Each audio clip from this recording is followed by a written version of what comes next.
So welcome back friends, this is your educator Harsh Shrivastava. तो friends, आपके लिए एक न्यूज़ है, सीयूईटी की तरफ से एक न्यूज़ है आपके लिए। देखिए, पिछले 2 सालों से 2022 से सीयूईटी स्टार्ट हुआ था। ओके, जब 2022 में स्टार्ट हुआ था उस टाइम ऑनलाइन मोड में पूरी तरीके से सीयूईटी को कंडक्ट कराया गया था।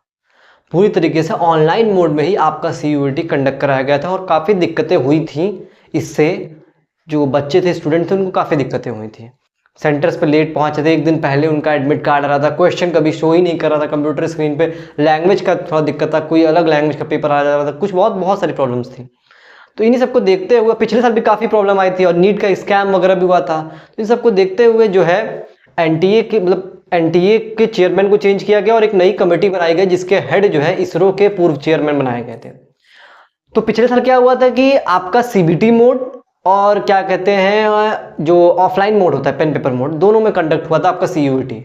सीबीटी मोड में कुछ पेपर जिसमें कम बच्चे थे और जो ऑनलाइन मोड था, मतलब जो पेन पेपर मोड था, उसमें ज़्यादा बच्चे थे जिसमें उसमें कराया गया था। ऐसा इसलिए किया गया था क्योंकि क्या कहते हैं आपका सीबीटी मोड में जो है कम बच्चे, इंफ्रास्ट्रक्चर जो है इनके पास अवेलेबल नहीं था, ऐसा इसलिए हुआ था। तो इस साल अब देखना है क्या हो सकता है। अभी कोई ऑफिशियल अनाउंसमेंट नहीं है, लेकिन एक जाने माने news channel that is Indian express, the Indian express के द्वारा एक आर्टिकल जारी किया गया, आप जाकर के गूगल पे पढ़ सकते हो। उसमें उनके कुछ ऑफिशियल्स सीयूईटी के उन्होंने बात की है। उनके द्वारा ये मालूम चला है इस साल हो सकता है मोस्ट प्रोबेबली, क्योंकि इतने सारे ये भी मतलब उनके पास जो है ये भी चुनौतियां हैं कि पेपर लीक की समस्या बहुत ज़्यादा आ रही है।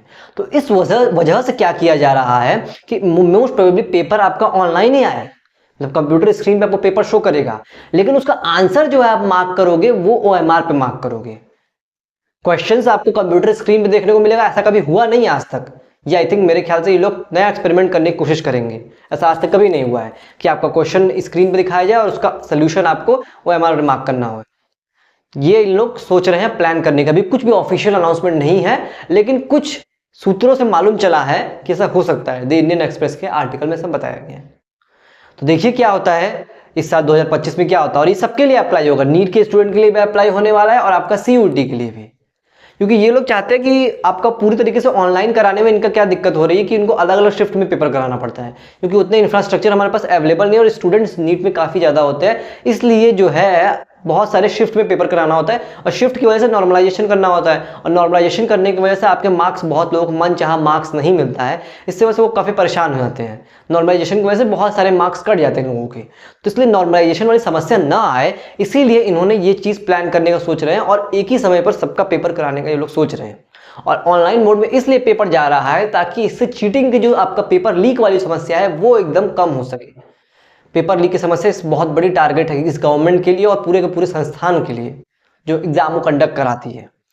देखिए क्या होता है, जब तक ऑफिशियल अनाउंसमेंट नहीं आती। मैं आपको बस अभी यही बता सकता हूँ कि ऑफिशियल कोई अनाउंसमेंट नहीं है, सिर्फ एक न्यूज़ पेपर द्वारा एक पब्लिश आर्टिकल किया गया था, उनके द्वारा उन्होंने कुछ सूत्रों से अपने पता किया था, कुछ ऑफिशियल से पूछा, तो ऐसा सुनने में आया है। तो ठीक है, आज के लिए इतना ही रखते हैं। Thank you, bye bye, take care.